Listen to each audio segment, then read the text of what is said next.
BFM Business, BFM Crypto, le club. Toute l'actualité des cryptos, des NFT, de la blockchain, du lundi au vendredi sur notre antenne à cette heure-ci. On va parler des enjeux, on va parler des défis, parfois aussi de la polémique qui entoure les crypto-monnaies. En plateau aujourd'hui, Valentin Demey. Bonjour. Bonjour Stéphane. Journaliste chez Cryptost. Également avec nous Cyril Sabag, directeur de Mélanion Capital. Bonjour Cyril. Bonjour Stéphane. On vous donnera la parole dans un instant. On parlera des ETF. D'abord la parole à Laurent Pignot, journaliste chez Zone Bourse. Bonjour Laurent. Oui, bonjour. Merci d'être avec nous. On va parler du Bitcoin qui navigue autour des 30 000 $ depuis plusieurs semaines. Alors, quels sont les niveaux techniques à surveiller et surtout ces niveaux qui pourraient donner une direction plus précise du cours du Bitcoin s'ils sont franchis? Oui, alors effectivement, le Bitcoin joue un petit peu avec les nerfs des crypto-investisseurs depuis de nombreuses semaines, depuis un mois maintenant. Le Bitcoin navigue largement dans cette zone de 28 000 $ par le bas et par le haut, cette zone des 31 500, 32 000 $. Donc une zone de consolidation depuis un mois qui tient et qui repousse les acheteurs par le haut et les vendeurs par le bas au niveau des 28 000 $. Alors le Bitcoin a clôturé une semaine positive, enfin une semaine verte la semaine dernière, après avoir connu 9 semaines de baisse consécutive sur le Bitcoin. Donc le contexte à terme reste très dégradé, même si le Bitcoin a tenté à 2 reprises de s'extirper par le haut de cette zone des 31 500 $. Mais finalement, en vain, ça n'a pas marché pour le Bitcoin. Alors, quels sont les niveaux à court terme qu'il faut surveiller? Alors, bien évidemment, c'est toujours cette zone des 30 000 $, comme je vous disais, plus largement 28 500, 28 000 jusqu'à 32 000 $ qu'il va falloir surveiller. Alors, avec un scénario un petit peu pessimiste, cette zone pourrait lâcher au niveau des 25 000 $ dans un premier temps, qui est finalement la zone du rebond technique d'il y a un mois. Et puis, avec une vision encore un petit peu plus négative et qui n'est pas à exclure malheureusement, nous pourrions repartir sur la zone des 20 000 $, cette zone qui est finalement le sommet du marché haussier de 2020. Avec cette fois-ci peut-être une vision un petit peu plus positive qui est tout à fait possible dans cette zone de consolidation. Nous pourrions avoir trouvé notre point bas sur cette zone des 30 000 $ et donc sur ce fameux rebond technique à 25 000 $ il y a un mois. Il va falloir dans un premier temps refranchir cette zone des 33 000 $, 34 000 $ avec force et avec volume pour donner un signal vraiment franc et haussier sur le cours du Bitcoin. Mais le contexte macroéconomique reste très dégradé tout de même. Nous avons un resserrement de la politique monétaire américaine et européenne à venir, avec une inflation qui reste toujours très élevée. Alors d'ailleurs, vendredi, on a une publication de l'inflation sur le mois de mai aux États-Unis. Un ralentissement, une confirmation du ralentissement de l'inflation aux États-Unis pourrait être bénéfique aussi bien pour les marchés actions que pour les marchés crypto, évidemment. Mais par contre, si l'inflation ressurgit et au-dessus du consensus des analystes, alors cette fois-ci, le marché actions pourrait bien sûr se délester de quelques pourcentages et le marché crypto, d'autant plus, on a l'habitude, qui subit des variations bien plus importantes. Est-ce que l'Ether a plus de potentiel graphiquement ? Alors l'Ether, la situation est un peu plus dégradée par rapport aux semaines précédentes. Nous gravitons autour des 1800 $, qui sont les niveaux de l'été dernier, les points bas de l'été dernier en 2021. Alors c'est ce niveau qu'il va falloir garder et conserver si on veut espérer une relance haussière sur l'Ether. Et bien sûr, cette relance dépendra évidemment du Bitcoin qui drive le marché. On peut avoir une vision aussi un peu pessimiste. Si le Bitcoin vient à lâcher, c'est cette zone des 1700 $ qui représente les plus bas annuels du Bitcoin, de l'Ether, qui pourrait tenir. Et cette fois-ci, avec une vision encore plus négative, si le Bitcoin vient lâcher encore davantage, c'est le retour sur le marché haussier de 2017 pour l'Ether, cette zone des 1400 $ qui pourrait faire office de support pour la deuxième crypto-monnaie du marché. Est-ce qu'il y a une autre crypto-monnaie qui, selon vous, est dans une zone de prix intéressante ou en tout cas à surveiller ? Alors oui, il y a une autre crypto-monnaie, c'est le BNB, donc le Binance Coin, qui est une autre crypto-monnaie qui se situe sur une zone de support qui est intéressante. C'est cette zone des largement 260, 290 $ qui tient le coup, qui sont les plus bas aussi de l'été dernier pour le BNB. Donc cette fois-ci, comme pour l'Ether, si le Bitcoin tient et qu'il ne vient pas à lâcher, on pourrait avoir trouvé éventuellement un point bas sur ce support sur le BNB. Mais réponse surtout vendredi, comme je vous le disais, avec la publication de l'inflation aux États-Unis qui pourrait donner le là sur le marché des cryptos. Merci beaucoup Laurent Pignot, journaliste chez Zone Bourse, Valentin Demey en plateau, journaliste chez Cryptost, et Cyril Sabag, directeur de Mélanion Capital. On va commencer avec vous Valentin, on va parler d'un protocole de la finance décentralisée attaqué en justice qui lève 1,5 million d'euros pour sa défense grâce à la vente de NFT. C'est le protocole Pool Together, loterie sans perte de la DeFi. Exactement. La finance décentralisée qui est une des grandes tendances depuis quelques années déjà sur le marché des crypto-monnaies se fait attaquer en justice par une personne qui reproche, on va le voir dans quelques instants, à cette loterie sans perte d'être une loterie déguisée qui n'aurait pas dû fonctionner de cette manière. Et du coup, il lève 860 Ethers auprès du grand public. Voilà, exactement. Donc, déjà, pour expliquer un petit peu qu'est-ce qui est reproché à ce protocole de la finance décentralisée, c'est les grandes interrogations qu'on a déjà un petit peu depuis quelques mois, depuis que la régulation s'intéresse à la crypto et particulièrement à la finance décentralisée, avec une loi aux États-Unis qui date de 2014, qui sert du coup de prétexte à cette attaque de monsieur Kant, qui est un petit peu connu dans l'écosystème, qui est un petit peu anti-crypto. Donc, globalement, qu'est-ce qu'il a fait? Il a acheté dans cette loterie sans perte $10 de participation, pour faire très simple. Et puis, il a allé au nom de la loi dite des États-Unis, de New York, déposer plainte pour... C'est un peu complexe, mais on va vite comprendre pourquoi. Voilà, c'est des obligations à prime au Royaume-Uni autorisées uniquement par des banques ou des coopératives de crédit et des comptes épargne. Alors, qu'est-ce que Pool Together? Pool Together, c'est une loterie sans perte. Au lieu de gagner les pertes de d'autres utilisateurs qui vont jouer au loto comme on peut le faire classiquement en France ou ailleurs, eh bien, les joueurs vont gagner les intérêts générés par les autres utilisateurs. Donc, c'est tout le monde qui met dans un pot commun plusieurs dizaines de millions d'euros en moyenne sur Pool Together sur l'année passée, qui vont être placés dans des protocoles de finance décentralisés comme Compound ou Aave qui génèrent 3, 5, 10%. Et on va se partager les 3, 5, 10%. Un joueur ou plusieurs joueurs vont gagner ce pot. Donc on va gagner les intérêts générés par les autres utilisateurs et pas leur perte potentielle. Donc ceux qui jouent ne perdent que les intérêts finalement. Exactement. Donc si vous mettez $10, vous pouvez les laisser à vie en espérant gagner. Si vous perdez, vous pouvez les récupérer le lendemain ou la semaine qui suit.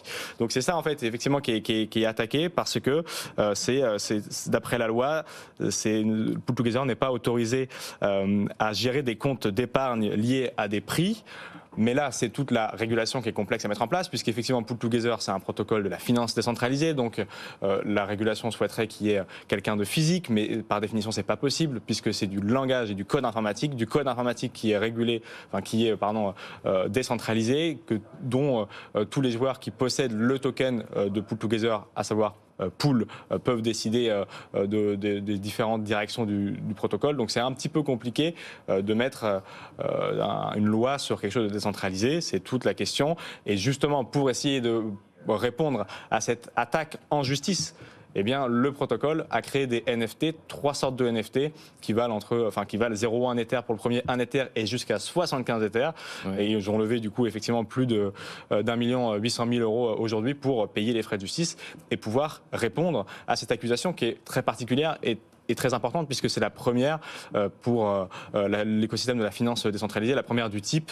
Et donc tout l'écosystème de la DeFi s'est un peu levé derrière Pool Together en proposant justement d'aider Pool Together ou d'offrir aux détenteurs de NFT certains accès sur d'autres protocoles DeFi pour avoir une voie commune face à cette attaque qui est injustifiée d'après Pool Together et donc par définition d'après la finance décentralisée même puisqu'il ne peut pas y avoir une seule personne derrière. Cyril, c'est normal qu'on surveille qu'il n'y ait pas d'excès, pas de fraude, ou est-ce que parfois ça vire à l'acharnement, comme le laissait entendre Valentin ? Est-ce que c'est normal ? Je dirais, d'une certaine façon, oui. La complexité et les risques qui sont derrière ce type de système sont à mettre en regard avec les différentes lois qui existent.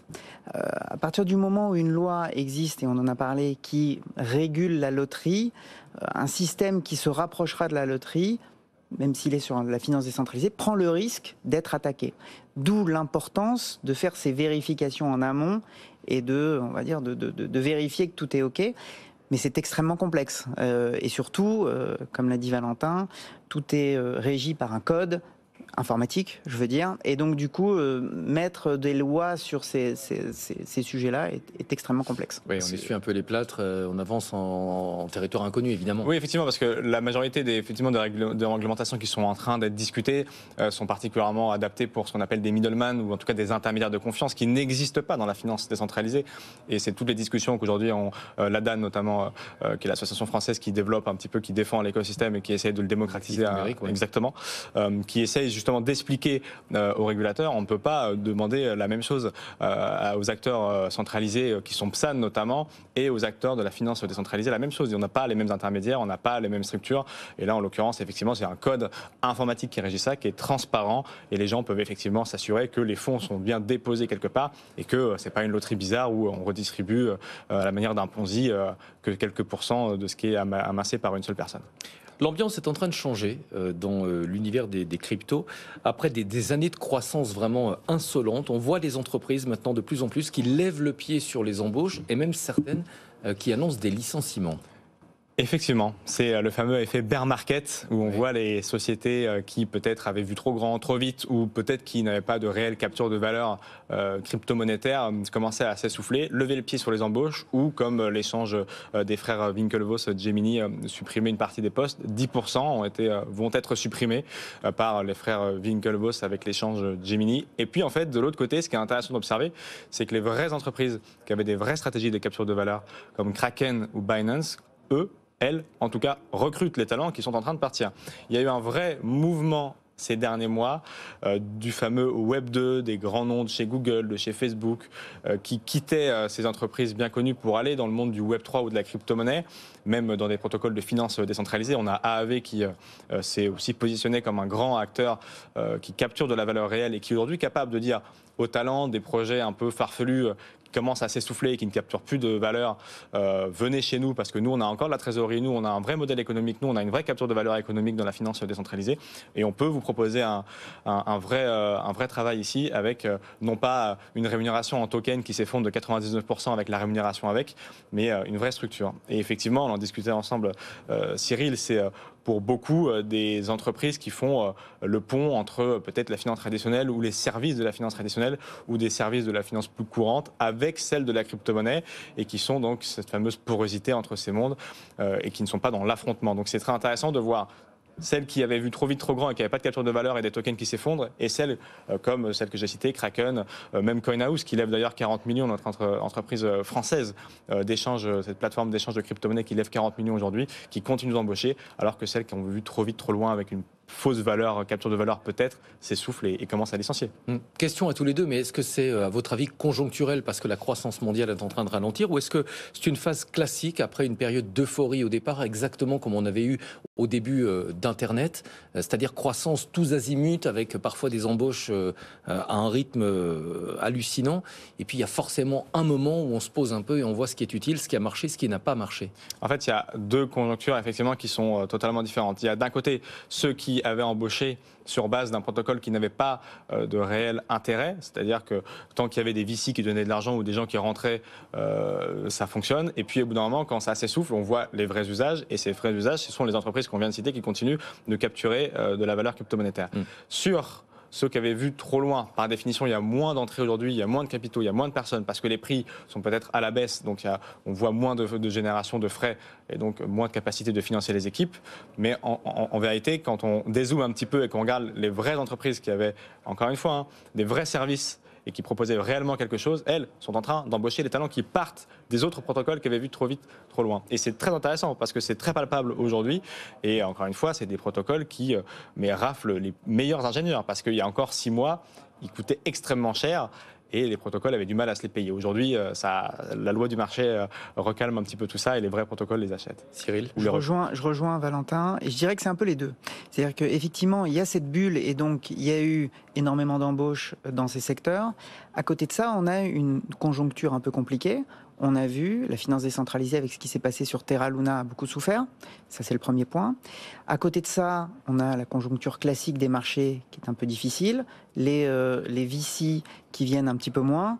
Et donc, du coup, une sélection, un tri en fait qui se fait sur les différents projets.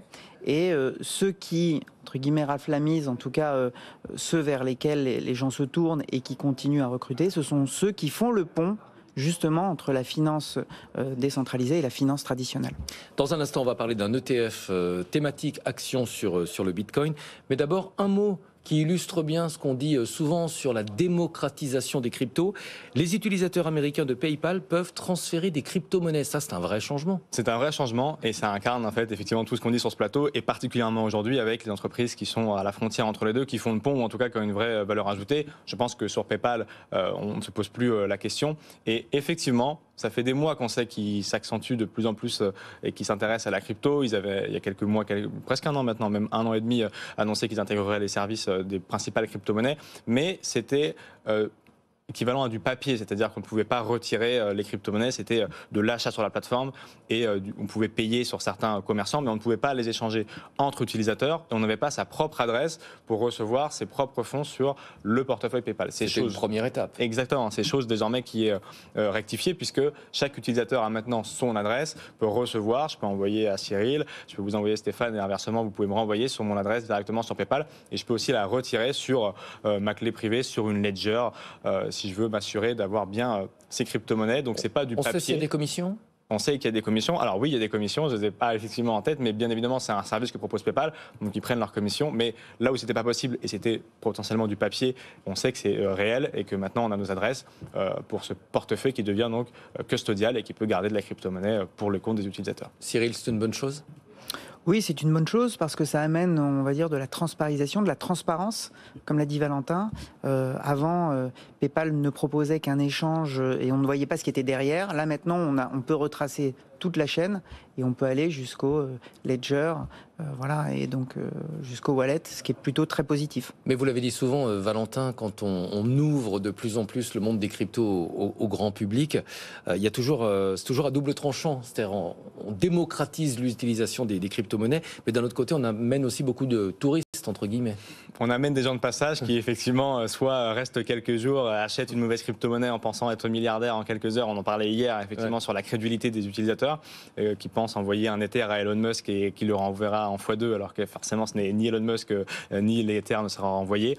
Mais pour ceux qui restent, et en tout cas pour aller chercher cette adoption supplémentaire, encore une fois, Ladan et KPMG sortaient en partenariat avec Cryptos il y a quelques mois ce sondage IFOP, 8% des Français détiennent des crypto-monnaies. L'Europe, par la BCE, sortait il y a quelques semaines, elle, 10% des Européens détiennent des crypto-monnaies. Donc ça grossit. Et si on veut de plus en plus parler au grand public, il va falloir que des portefeuilles comme PayPal proposent ces services opérants. C'est encore mieux quand ils sont effectivement backés par des vrais Bitcoin, Ether et autres en banque et qu'on peut les retirer sur son portefeuille. Mais indéniablement, demander à Madame Michou de posséder un MetaMask pour se connecter à Pool Together et essayer de jouer sans perte, ça va être un petit peu compliqué. Donc c'est le rôle des portefeuilles comme PayPal, comme Argent également, de faciliter cette adoption. Ouais. On va parler d'un ETF thématique action sur le Bitcoin avec vous, Cyril Sabag. Oui, absolument. Voilà. Donc, Mélanion Capital a émis le premier ETF au monde, UCITS, sur la thématique Bitcoin.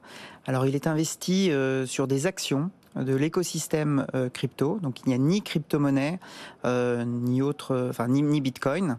Donc, pas de risque de hack, de vol ou de risque de contrepartie. On investit en fait dans des sociétés, on sélectionne les 30 sociétés qui sont les plus sensibles au Bitcoin et on rebalance le portefeuille tous les 3 mois. Donc on sélectionne des sociétés qui sont dans l'écosystème et qui sont des actions listées sur des marchés réglementés. Comment est-ce qu'on peut investir ? Alors on peut investir de 3 façons différentes, via un compte titre, via une assurance vie et également via un plan épargne retraite. C'est ça tout l'intérêt de la construction de cet ETF, c'est qu'il est ce qu'on appelle UCITS et donc du coup il est éligible dans toutes les enveloppes régulées classiques. Vous savez qu'ici on adore parler d'argent, que ce soit dématérialisé, crypto, physique, donc on va parler de rendement. Forcément. Oui, alors je vais donner les performances depuis la dernière fois qu'on s'était vu. Alors il se trouve que la dernière fois qu'on était sur le plateau avec Valentin, c'était une journée de purge sur les cryptos. On avait Coinbase qui avait fortement chuté. Il se trouve que depuis ce jour-là, les marchés se sont un peu repris. Notre ETF a gagné environ 4,5%, ce qui est en ligne avec le Bitcoin. Bitcoin a fait 5% sur cette période. Et ce qui est un petit peu meilleur que les gros indices européens et un petit peu en dessous des indices actions américains. On peut parler peut-être des sociétés qui le composent. Oui, alors il se trouve que la dernière fois j'avais parlé d'une société de mining et d'une société de services bancaires. Là je vais faire un zoom sur deux sociétés. Une société canadienne qui s'appelle Big Digital Asset pour Blockchain Intelligence Group. C'est une société en fait qui est spécialisée dans des services autour de la crypto-monnaie et de la blockchain avec un focus sur les risques et la conformité, donc ce qu'on appelle la compliance en anglais, et qui aide des entités institutionnelles à s'équiper sur toutes les problématiques de ce qu'on appelle LCBFT, lutte contre le blanchiment, le financement du terrorisme, et également la partie KYC, Know Your Consumer.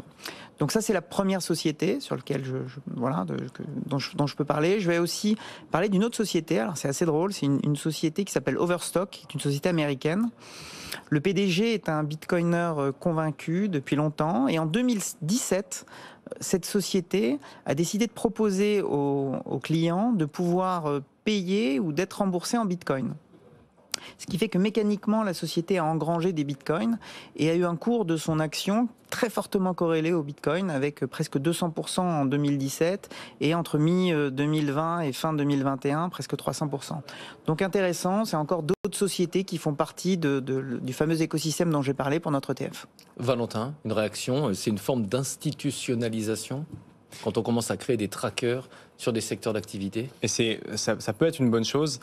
Moi, je pense effectivement que c'est important d'avoir ces deux mondes qui s'adressent très régulés à des entreprises qui doivent absolument avoir des cahiers des charges très stricts et qui veulent quand même s'exposer au Bitcoin. Et on sait que le temps que la régulation accompagne les entreprises et cadre tout ça, c'est en cours en Europe. On le répète assez souvent sur le plateau, mais c'est important de bien faire, de ne pas mettre du vieux avec de l'ancien ou l'inverse et de structurer un peu mal les choses. Et on est en pleine régulation européenne sur ces sujets-là.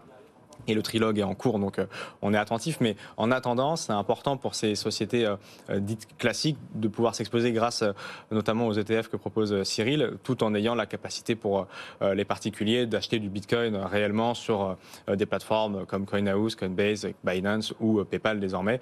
Donc c'est deux mondes qui effectivement sont importants. Il y a souvent la grande question, est-ce que l'institutionnalisation du Bitcoin ne tue pas le principe même de Bitcoin, c'est-à-dire la décentralisation, il ne faut pas qu'il soit régulé, ce genre de choses. On le répète, effectivement. On disait pareil pour Internet au début. On disait pareil, effectivement, ça faisait aussi peur. Alors là, d'autant plus pour Bitcoin, on ne régule pas Bitcoin, on régule les acteurs autour du Bitcoin, ce que je disais tout à l'heure, les middlemen, les intermédiaires qui doivent effectivement fournir des informations. On ne peut pas arrêter Bitcoin, on ne peut pas supprimer Bitcoin. Par contre, on peut essayer d'encadrer ce qui est tout autour. Il faut le faire bien, il ne faut pas le faire trop, il ne faut pas le faire trop vite, il ne faut pas le faire plus que les autres.